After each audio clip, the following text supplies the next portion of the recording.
Hello, everybody. I want to welcome everybody to the Source Radio Network and to the Power Hour. We have a very special guest for you today, a wonderful vocalist. Her name is Castella. You can see that, and there she is. Hi, Castella. Hello, how are you? Good. And how are you? I'm doing really good. Thanks for having me, Mel. My pleasure. Castella is out in California. Yeah. I'm in DC, and through the magic of media, we're on the same screen. Um, Yes. Again, I think you're going to enjoy this. Castella is our Artist of the Week. You can go to the Yay. Source Radio Network.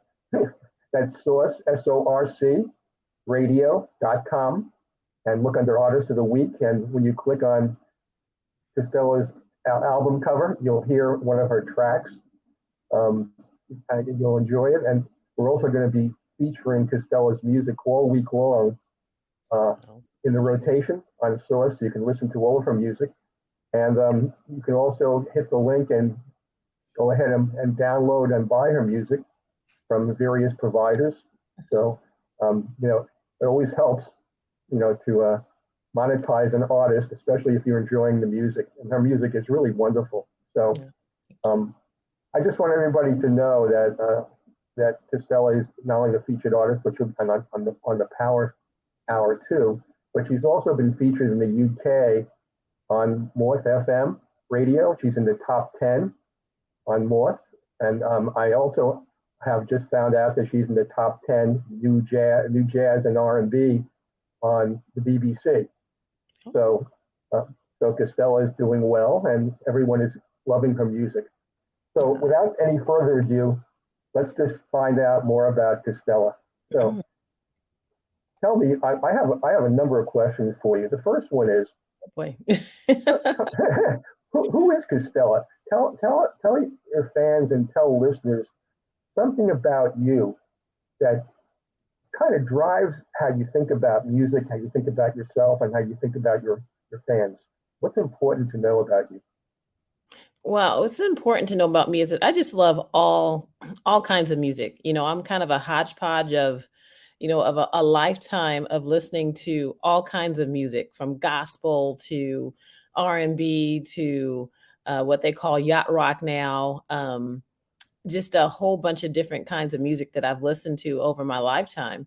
And I got this wonderful opportunity to share this gift that I have. I've sang my entire life, mostly in church, and I've done banquets here and there, and I've been in a couple little groups in my lifetime, and I've just never really thought that I would, I guess maybe that I was good enough, to be on this platform. But God opened up this amazing door for me, and it's I'm kind of living a not kind of I am living a dream right now of being an artist, and hopefully just encouraging people to never give up on themselves, give up on their dreams, and if you have a gift, share it. So that's pretty much me. I'm singer songwriter.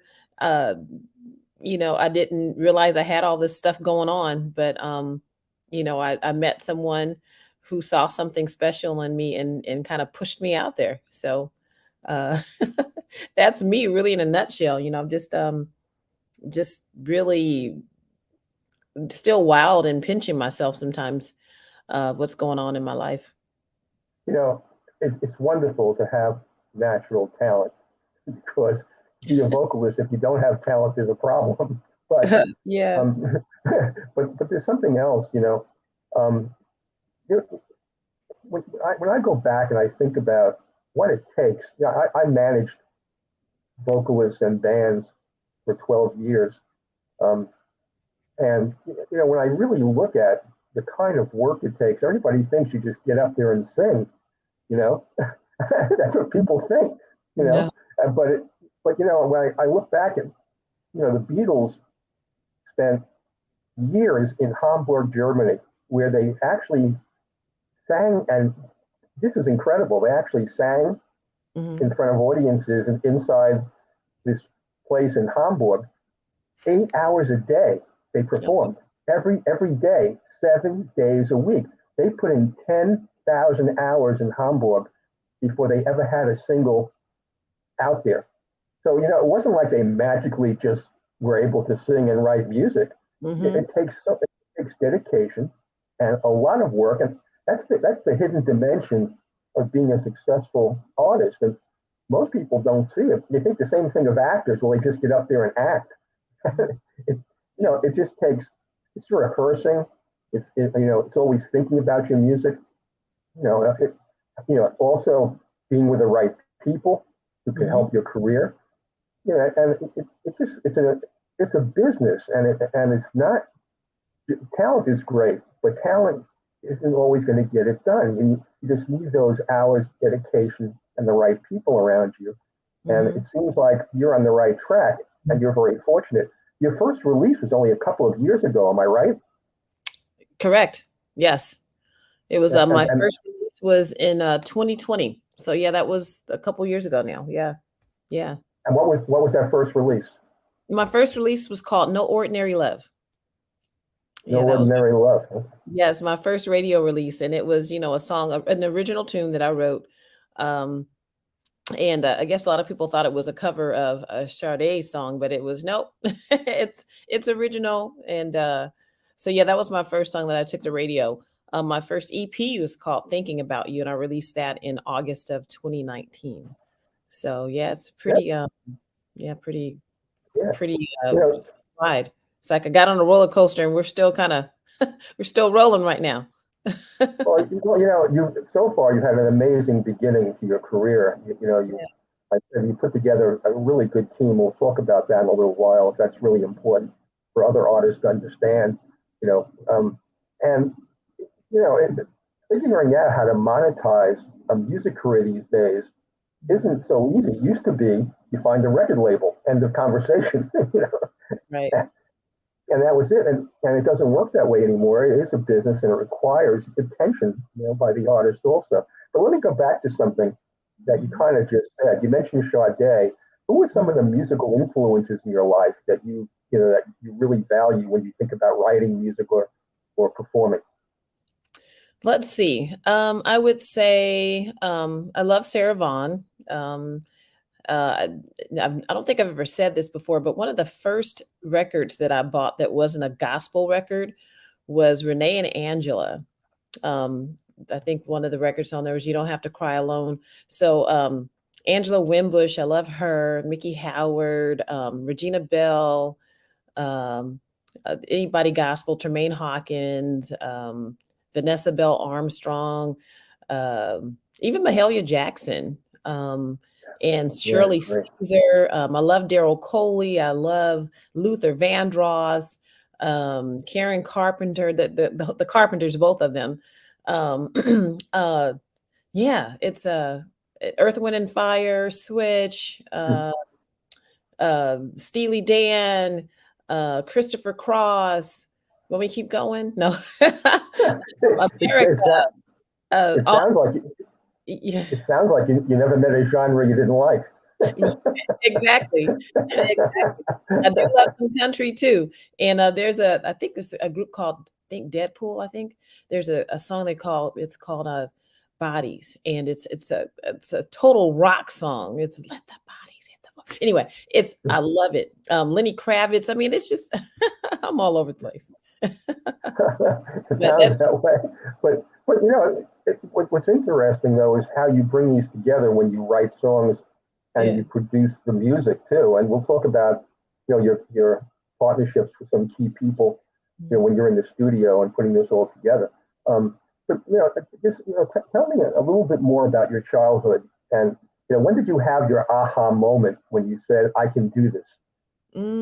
As far as that me being able to sing, I think I Yeah. was probably about I did my first solo when I was probably about 7 or so, 7 or 8.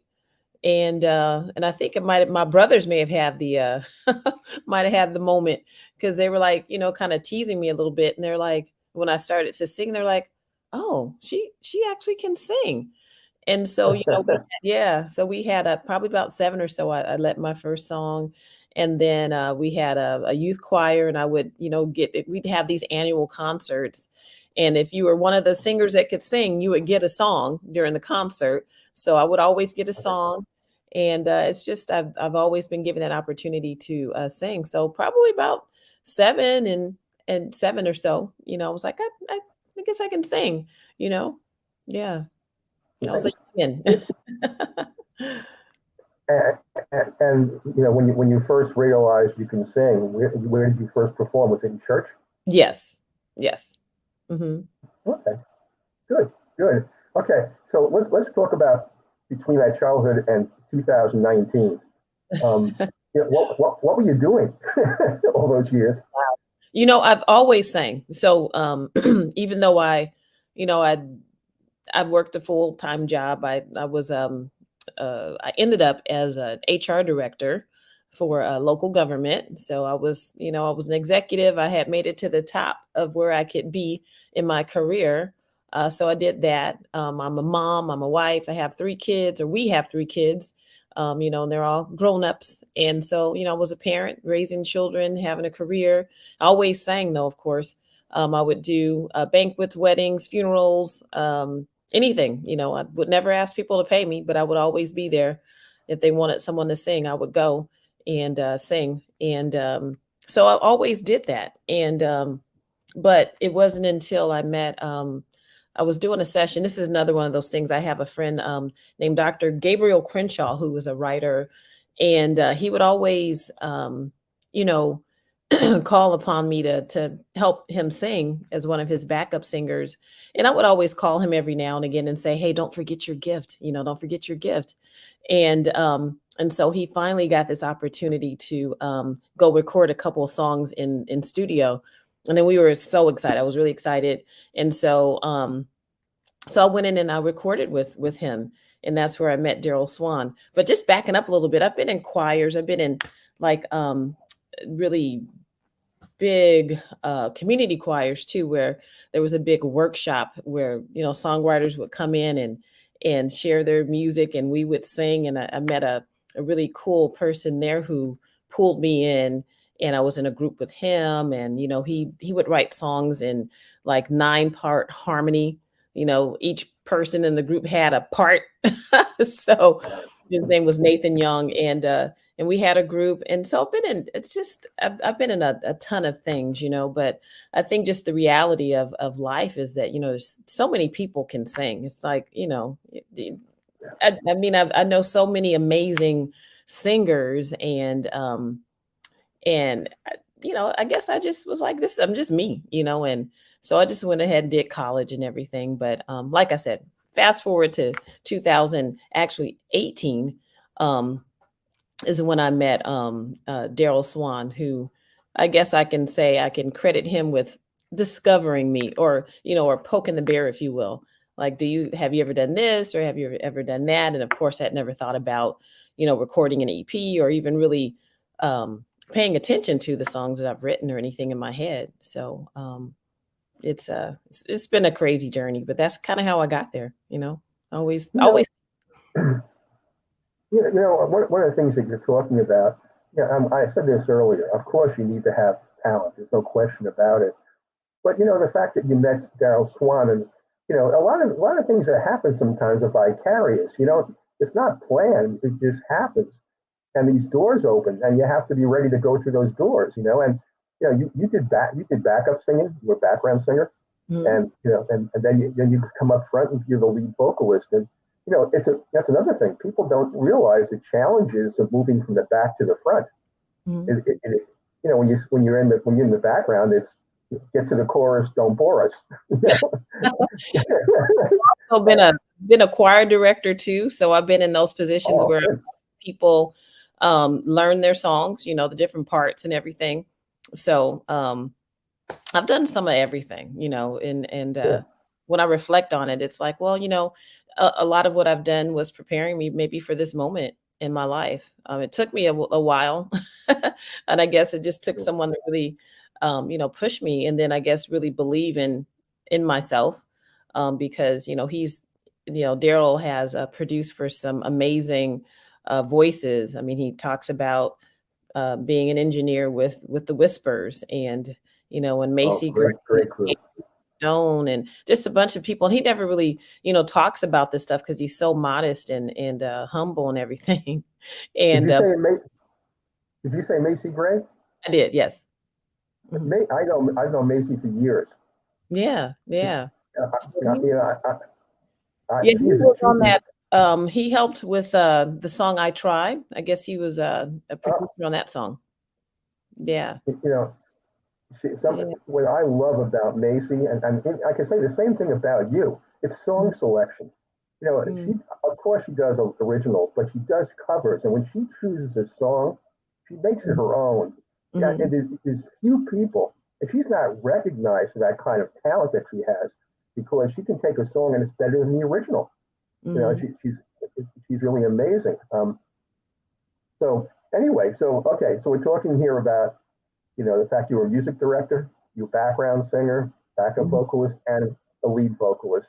Mm-hmm. So tell me something. You know, obviously you work in the studio and you work with Daryl and you co-write and songs. What's the first important song you co-wrote with Daryl once? Well, the only song that we've done together was interesting. Was the song Mojito, and I had actually written that the song all had written all of it.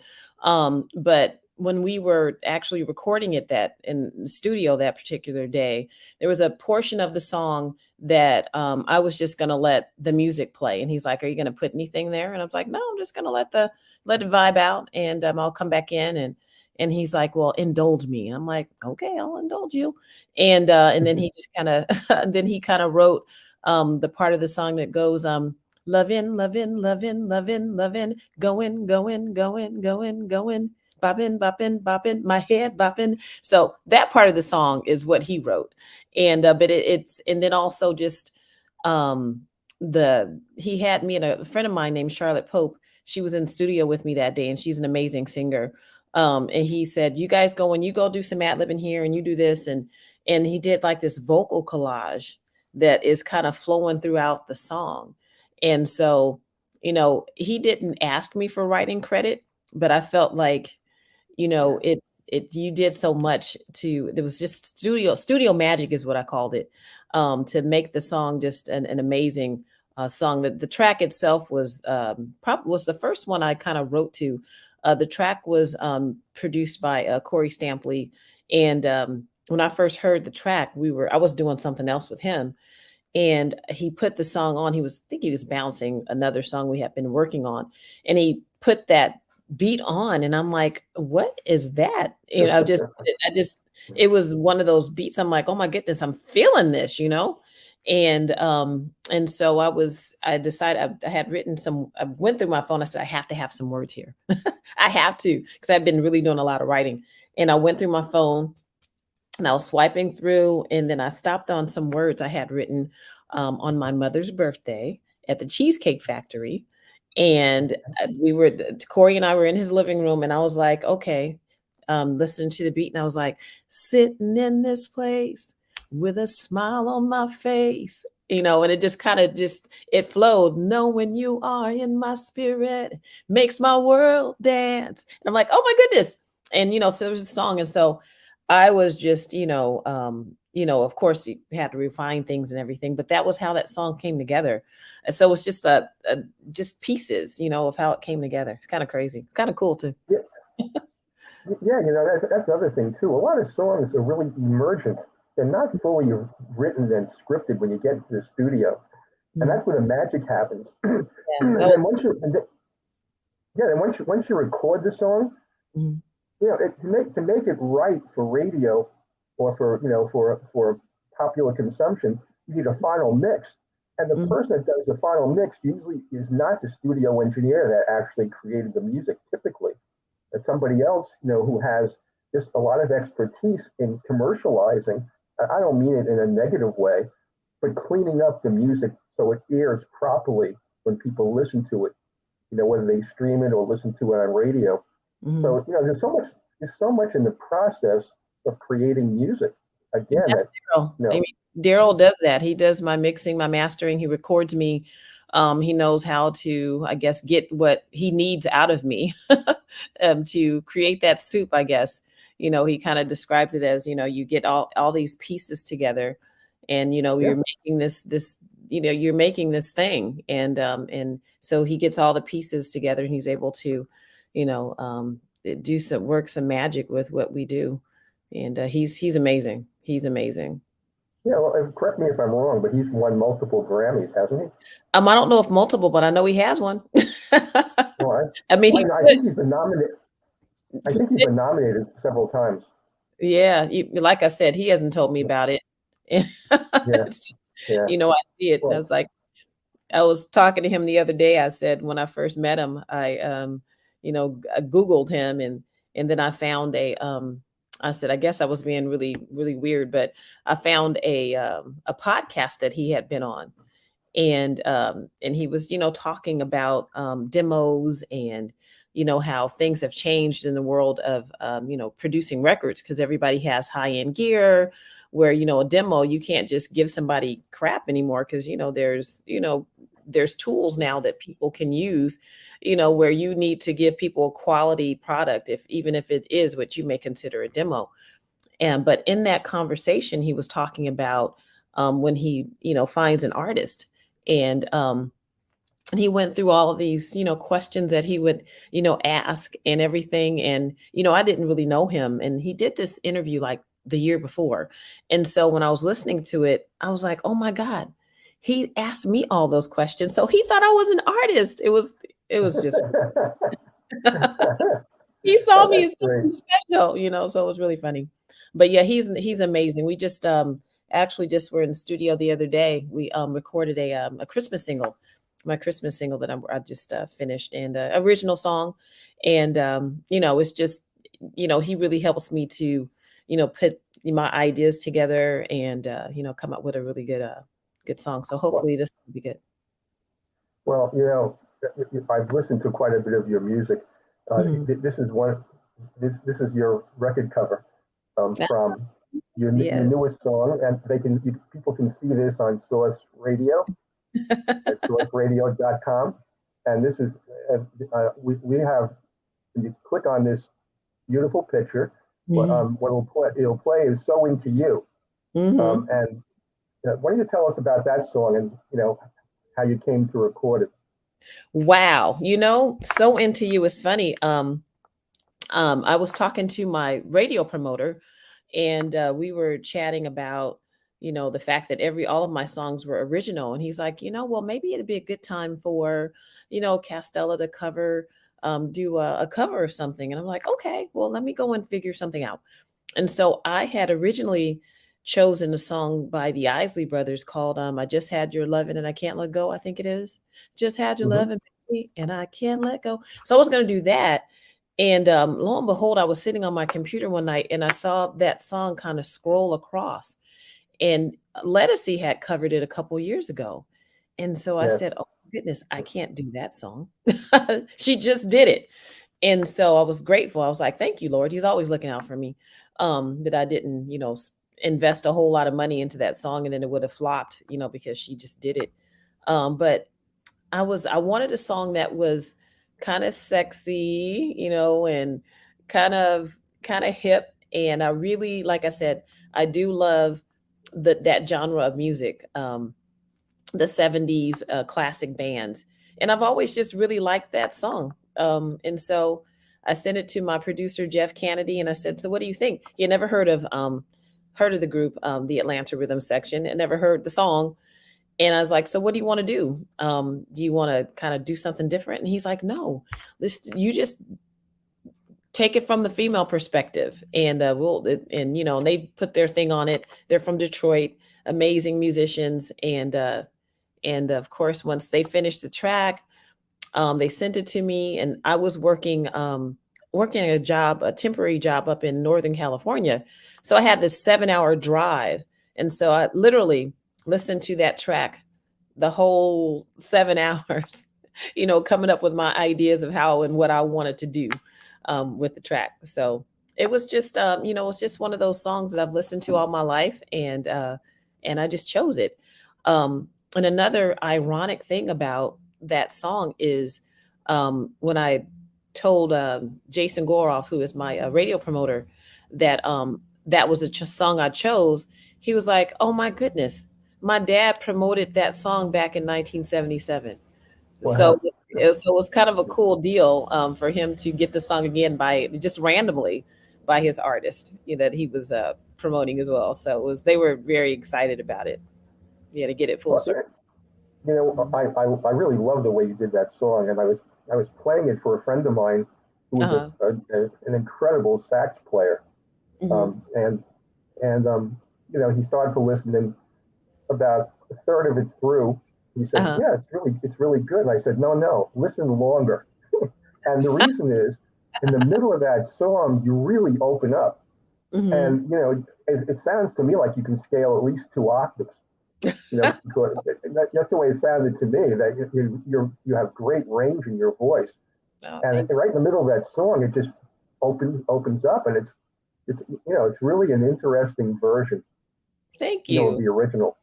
Thank Yeah, and yeah, so you know, I always tell people, you know, I have some of my friends, they work for different venues, and they do promotion, and they get hundreds of songs a week, you. you know, Hmm. at their venue, you know, and they listen to segments.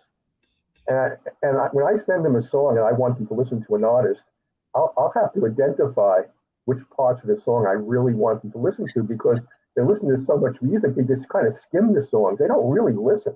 And Hmm. that's something that artists need to know too. When you send an EPK and you send music, you know, for a venue to, you know, to bring you in, they get hundreds of those, and they're not going to spend the time. It's got to hit. And this is the other part of, you know, being a successful vocalist or a, you know, musician or artist, and being able to monetize your career. You have to understand the business and what, you know, what people are looking at. So after my friend Eugene, and again, he's a tremendous sax player. He played with Regina Bell. Oh, nice. He toured with her. Yeah, he's really great. If you saw some of the people he's toured with, he's a side man, and now he has his own band also. But Eugene listened to this the middle of your track, so into you, and he really fell in love with it. You know, and you know that's a hookup I want to do. Maybe you guys do something together. He's a Absolutely. song, yeah, he's a songwriter and also and a terrific musician, just terrific. So anyway, okay, so now we're talking about you in the studio. I Hmm. know you perform also at different venues. What do you like best? You like studio work, performing? Do you have a preference? Well, the studio work is grueling. you know, how, I don't realize, how exhausting it is, because you're standing Yeah. and it's, you're repeating over and over and over and over. And, so when you're performing, you know, that, that is, I guess, the end result. You're just you're performing with that, all that hard work you put in. I enjoy both though. I really enjoy the grind of, like, let's do this over. I think you got something better in you. And, do you think you got one more in there, or, you can do better than that, or, because, that was money, or that was glass. He'll tell me when I've done well. So I do like the studio work, but I have a big performance this weekend, and I am so excited to hit the stage and just connect with people in the audience. I mean, it's an amazing thing when you are on stage, and I connect with people, and I kind of look them in the eye, and I smile and I'll wave, and I don't know, it's just I love it all. I love it all. Yeah. Well, you know, where are you performing this weekend? Why don't you tell everybody?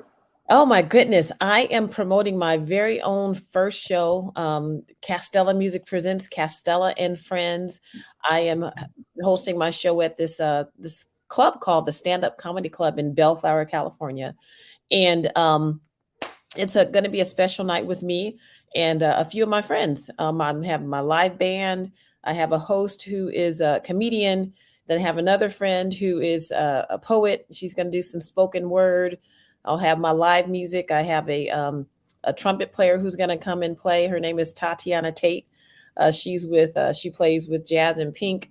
And it's just going to be an amazing night. I just really wanted to I booked myself basically. I I booked myself, and I found this venue. It's interestingly, I was going to do it at another venue, but once I locked in my host, who's a comedian, I said, "Let me go and support her." She was going to be playing at the Stand Up Comedy Club, which is really close to my house. So I said, "I'm going to go and check her out." And I tell you, Mel, when I walked into the venue, I fell in love with it. I said, "Oh my That's God, great. I want to do my show here." And so, I just started, looking around, and it's just amazing how God works. I ended up talking to someone who actually was one of the owners of the place. And we started talking, and I said, I'm a singer. And he said, "Well, you look like a singer." And I'm like, "I do? Okay. But I would love to do a show here." And we started talking about things, and it turned out that, I'm gonna be their first musical act in their venue. And he said when they built the place, it's a brand new venue, state of the art. It's beautiful. I mean, it's a beautiful venue. It's a comedy club, but it has a nice stage and nice sound system, and we're going to turn it into, a music venue this weekend. But he said when they built it, they felt like it could be anything, and so they're really excited to have me That's break it great. in as a true music venue That, Saturday, October 8th. that's Yeah. wonderful. I think I'm sure that'll be really spectacular. And choosing that's another thing.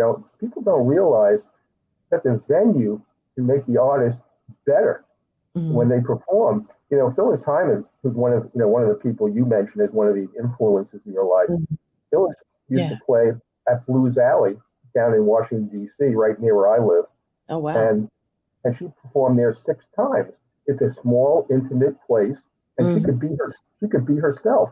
And the shows she did there were, I think, among her best shows she did anywhere, because she's coming back to old friends, and developing that kind of venue like you're doing with a comedy club, Mhm. is really important. It's really important because that could be your base. That could be where people know they can come see Castella.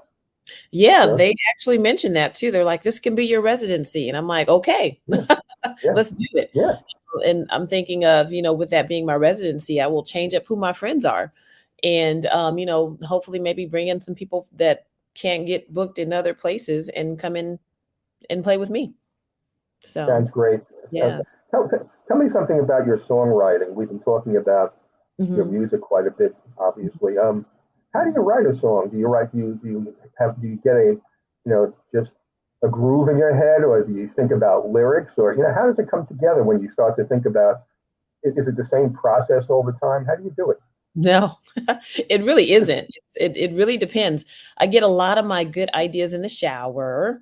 So a lot of good melodies have come to me when I'm in the shower, and so I'll run and visual here. I'll run out of the shower and I'll start singing, and I'll sing it in there.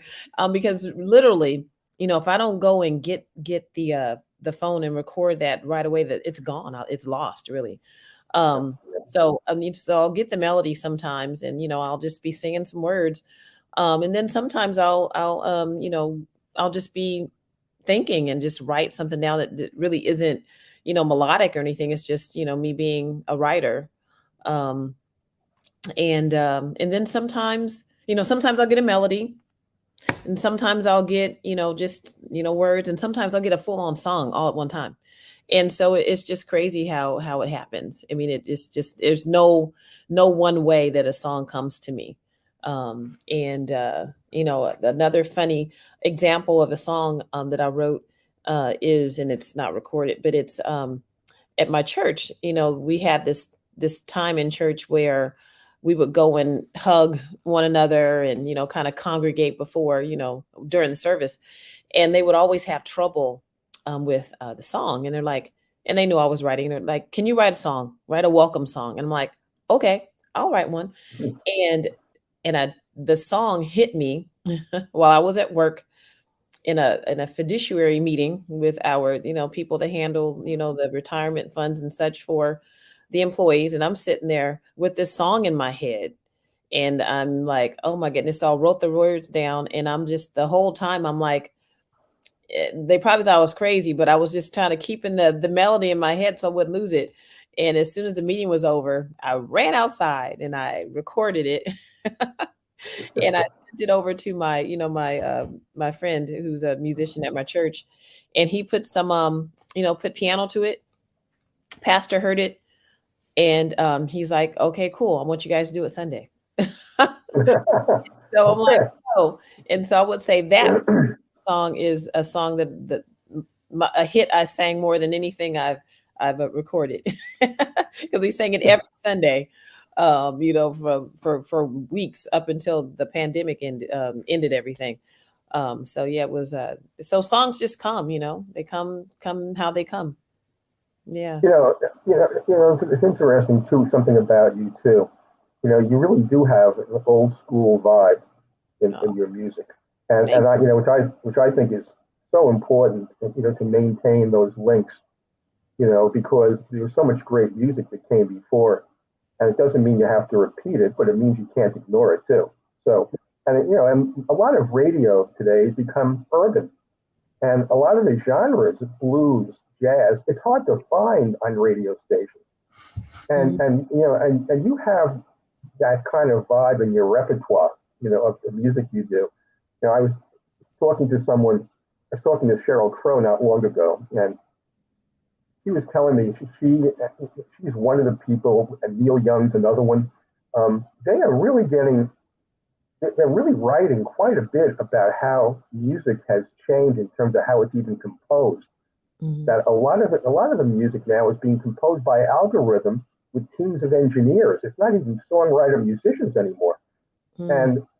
And when they have to put the hook in, or how long should the chorus be, it's mathematically determined based upon what they broadcast on radio in an urban environment. And you know both Cheryl Crow and I mentioned also Neil Young. They're saying that music is so homogenized, it's losing a lot of its instrumentation, it's losing a lot of its excitement, its originality. And they also, both of them, have a problem with streaming music. It's digitized. And there's a number of young musicians now that are going back to analog Mhm. because it's a different sound, and it's softer and it's more melodious. And you can pick up the subtlety of instruments. I don't know if you've thought about any of that, but what's your feeling about the direction music's going into, and where you see yourself going with the way changes are taking place in the industry? I interestingly enough, my first EP was a one man production. He you know created everything in, electronically, I would say. He's amazing, what he did. Um but my second EP was done with live music, live instruments. And so, my producer Jeff Kennedy, who's amazing, he's out of Detroit. He would take my melody, and my melody and lyric, and create something. And then after he created what he created, they would go in and they would do a live rhythm section. And it just really took things to another place, for me. And it just, there's more of a feeling to it. And I don't know if I ever want to do it differently ever again, because it's that there was someone actually playing that guitar. There was actually someone really playing the drum. There was someone playing that bass, or even that, you know, the saxophone, and so, or trumpet, so it's I mean, again, I think I'm more so in, in this jazz lane right now. And so, we're still doing it that way, where we're Yeah. still using live instrumentation. And, I think there is certainly a formula to, to things. And so I'm still trying to figure that out, but I just don't want to be put in a box personally. Yeah. Yeah. Yeah. And that I think that's what Crow and Young are really opposed to, that that artists are being put in a box and they're not being allowed to be creative the way they used to be. Mm-hmm. And it's becoming too formulaic. And Mm-hmm. and you're absolutely right about what you're saying. There's no substitute for a string section, a horn section, a rhythm section. When you're in the studio and you have live musicians around you, it's a totally different vibe than I if it's done can't electronically. wait. I bet What? Amazing. Yeah, yeah, yeah. So And that's what I like.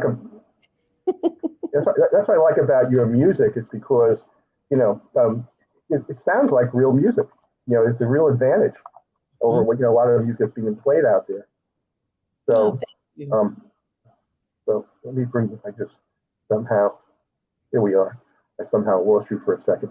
Oh, Okay, well, tell me something else. In addition to your musical career, mhm. recording and performing, where do you see yourself 10 years? Do you see yourself branching out into acting or doing something different? Or how do you see your music and your career evolving in the next 10 years? Next 10 years.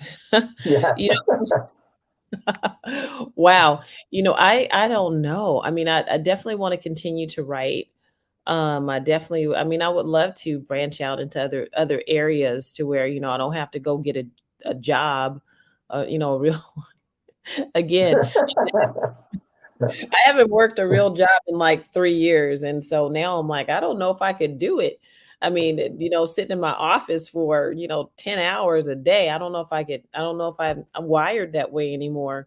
So definitely I wanna, continue to be more of of an artist, and explore maybe doing voiceover work. You know, shucks, if I could get into some acting and things like that. So, and definitely continuing to, write and record music. But all that takes money, and so yeah, that almost I have to do something. I have to work somehow. But I just am hoping that in the next couple few years something will happen to where I'm able to really just be creative and not have to worry about the yeah, so much the money side of it, where's the money coming from. sure, So I definitely. definitely about that, but I just want to keep doing this as long as I can, as long as I'm able to sing. I'm gonna do it. Well, yeah, right now you said you're in the jazz groove. Do you see your music changing and branching off into other genres, or are you going to do you see yourself as a jazz artist? I again, when I write what I write, I'm not really doing it to be anything. It's what God gives me. And so even with the first EP, when I wrote the songs, I wasn't writing them to say, "Hey, I want to be R&B, or I want to be soul, or I want to be this." It's just what was given to me. And when I sent it to Jason, he picked the song. And so smooth jazz was who picked me first, and so I really feel like there's some loyalty to that genre because they accepted me first. They really did receive me, even with my with me singing the way I do. I don't know, I'm not always smooth. I'm I actually sing. So Yeah, you know you do. yeah, so but I We you know we have. go ahead. I was going to say we have a mutual friend, Lavelle Powell, Yes. um, and Lavelle was a songwriter Uh-huh. and a producer, and he has a cousin, Jimmy Powell, who's a Mhm. cameraman, and Jimmy was connected to Hollywood, and Lavelle got into writing scores for movies, and Mhm.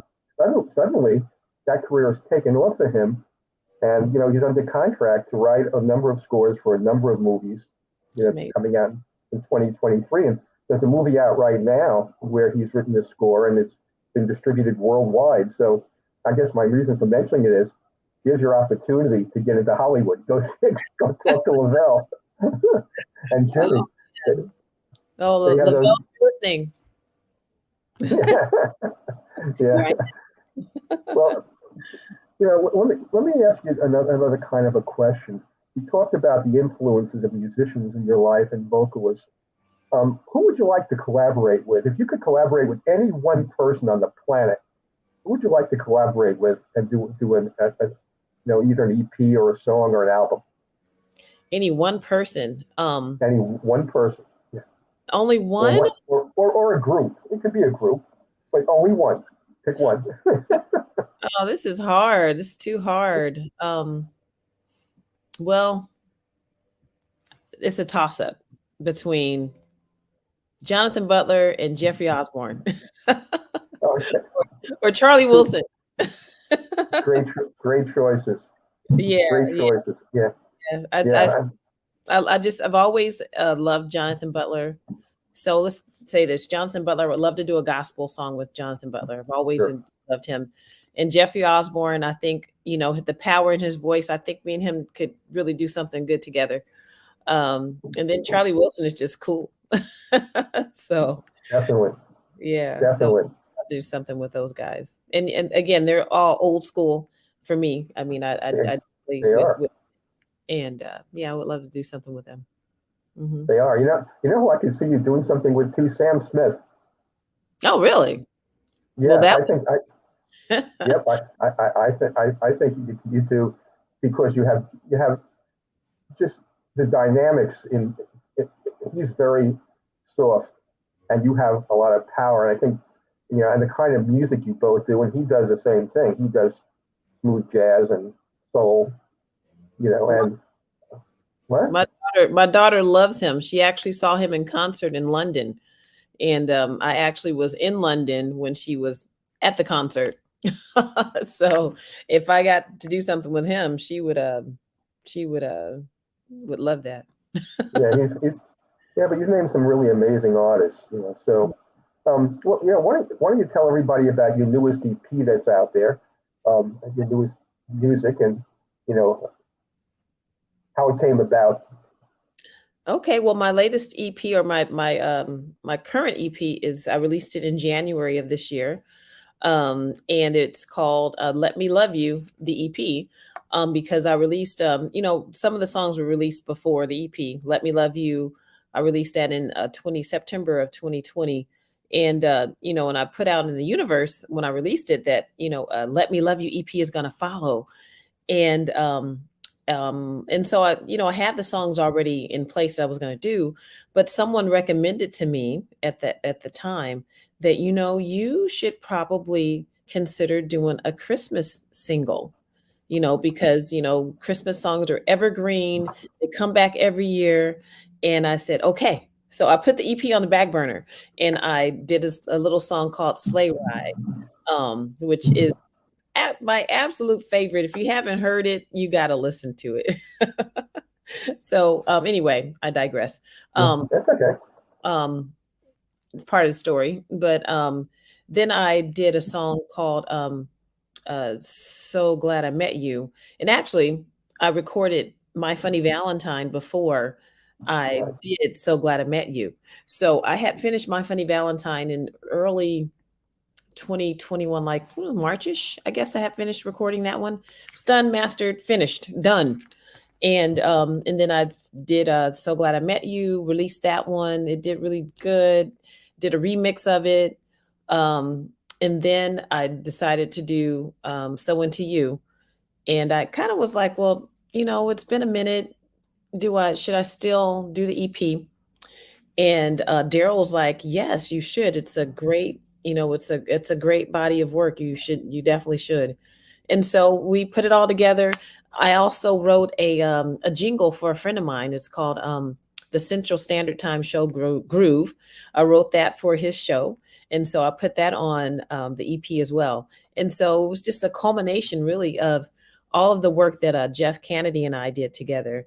And he's, again, amazing producer, arranger, and he knows who to put together to bring on a record to make it match me.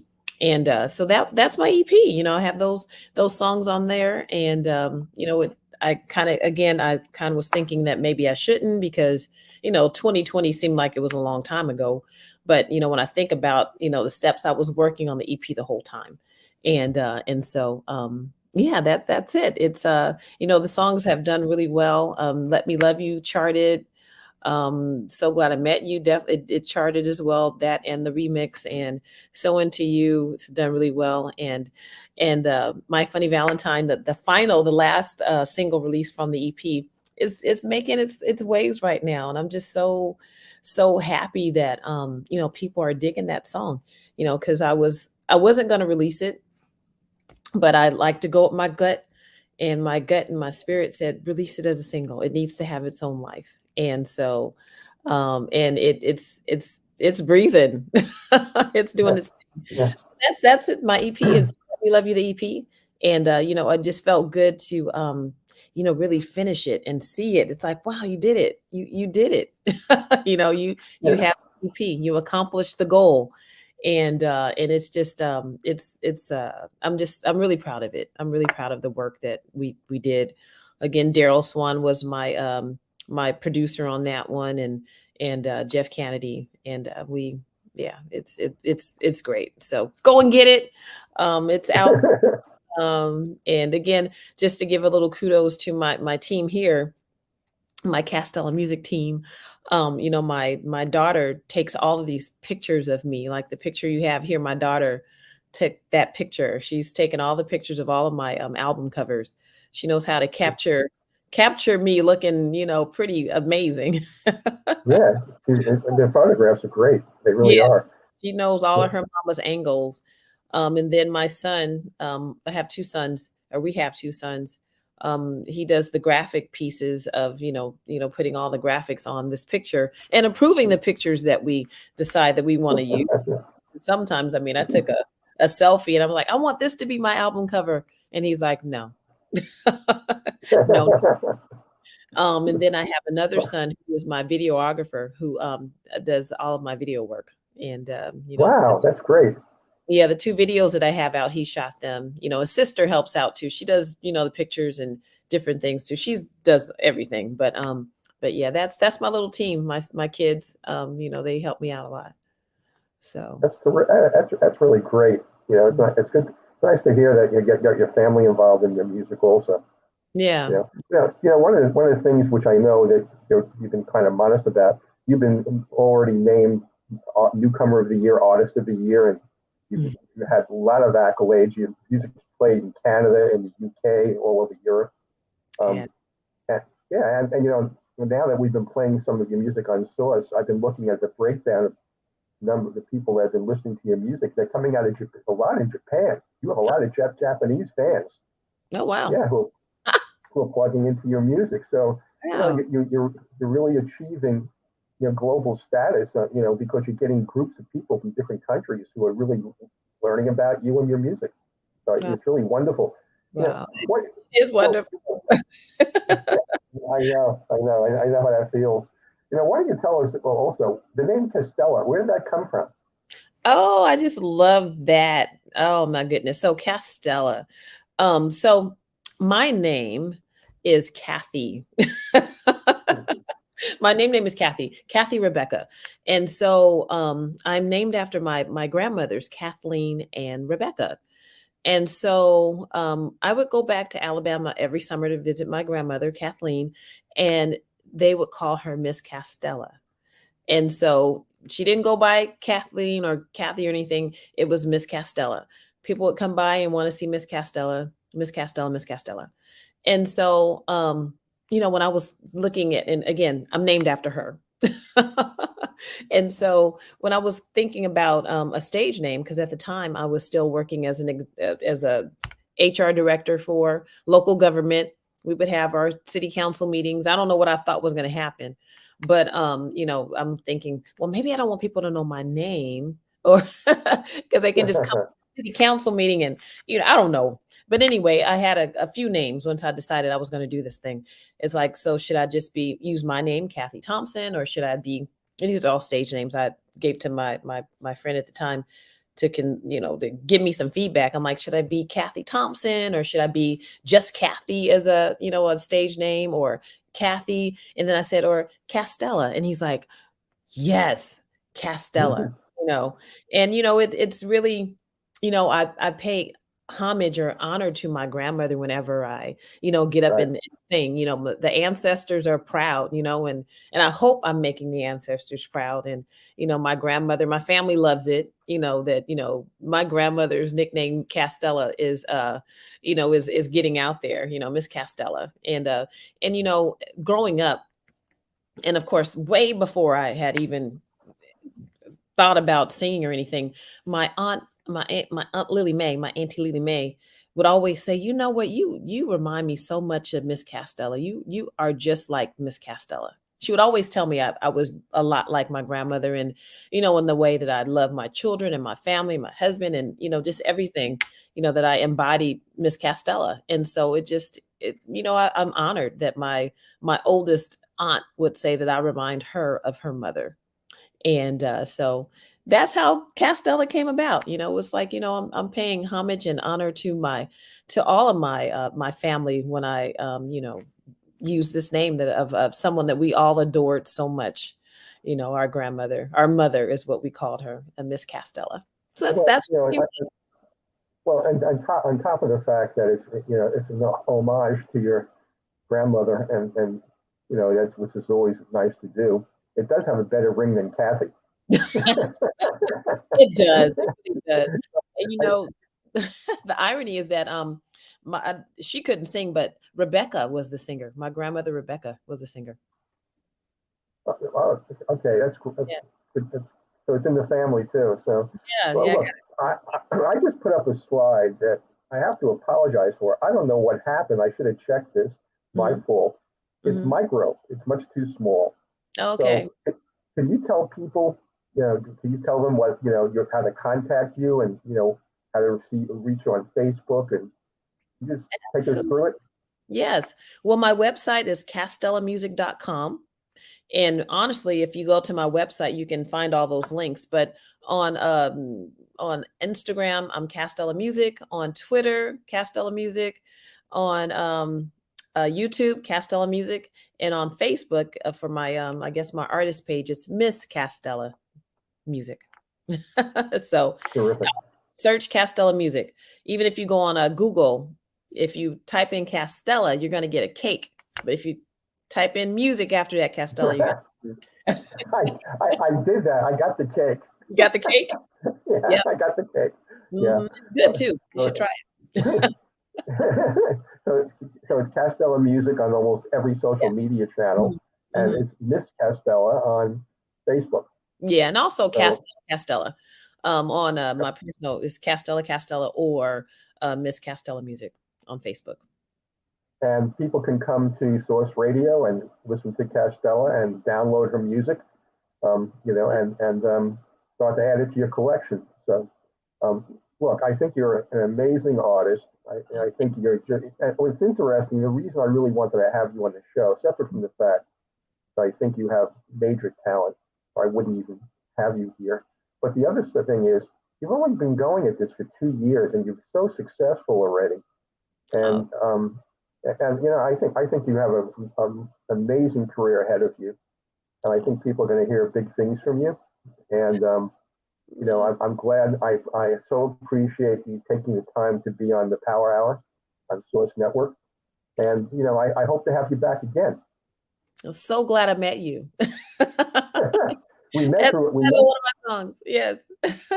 we met through two people. Lavelle Powell had mentioned you to me some time ago, Yeah. and then Dr. G, my radio station comes through MFM and BBC. So, I Dr. G is a good friend of mine, and he introduced me to you also, and he told you about me, Hmm. and I said, Castella, that sounds familiar. And I remember Lavelle telling me about you, and I had listened to some of your music. So I'm so glad that you're here. And again, yeah, I want to have you. I want to have you back in the near future, and tell us about some of your other venues where you're going to be playing, and your other music and what you're creating. So I hope Oh, you have a wonderful, wonderful, wonderful session at the comedy club. I hope you enjoy it. I'm sure it'll be sold out. well, yes, say that So again. I have a few more tickets left, so that's the how other do part. people? How do they get tickets to that show? You can go to thestandupclub.com and it'll be right there. Thestandupclub.com is where you can get And tickets. it's located where? In Bellflower, California. And that's near. That is near Long Beach. It's kind Okay. of a Long Beach, the Long Beach, Lakewood, Bellflower, it's kind of more, it's about 20 miles away from Los Angeles. but it's not far. And then, there's ample parking, and it's just a groovy venue. I mean, if you come, you're gonna walk in and be like, wow, this is really cool. And then, after you get done seeing me, you can come back and see some comedy, Sure. another day, and it's just I'm really excited about it. And just kind of a weird little thing. I don't know if you notice, I have my earrings. I have the dragonfly is my spirit bug, and all week, just a random dragonfly has been flying in front of me, and I always just, I'm like, well, what's about to happen in my life? Because these dragonflies. I saw a really pretty one yesterday. He was blue, looked like this one, and I was like, wow. Every now and again, just want to come and say hi to me, and I'm like, oh, hi, little dragonfly. Well, that's probably a good omen. It is. Everyone should come out and make sure you catch Castella this weekend. Please And do. yep, and I'm sure it's going to be a great night. And again, thank you so much for coming on Source Power Hour, and we'll hope to see you soon. Yes, thank you so much for having me. It's been a pleasure. And hey, you can get your private jet and come on out to the show. Yeah, yeah. I'll go rev it up right now. Okay. Well, you take care of yourself, Castella. We'll see you All soon. right. Thank you. All right. Talk to you soon.